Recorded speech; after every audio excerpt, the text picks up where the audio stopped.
Yan. So, yun guys. Nandito kami sa EEI subdivision. So, block 20, to be exact, block 28 lot 3. So, yung piso wifi. Yan.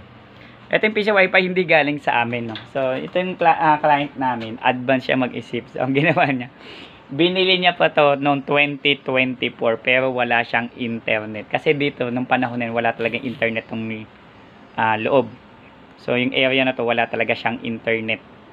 So, yun yung problema. At saka looban to. So, malayo to sa kalsada. Malayo pa. Parang sa amin sa Ciudad Nuevo, malayo pa yung lalakbayin mo papunta sa mga subdivision. Ganon din yung sitwasyon nila. Yung nga lang dito, solo lang talaga sila. Hindi siya friendship road. Talagang exclusive lang itong pabahay para sa mga taga-EEI na worker. Yung international construction firm.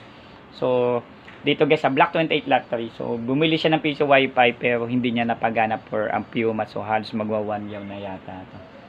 Pero ito ay ano na lang. Gumagana na siya, pinagana ko na siya. Working na siya.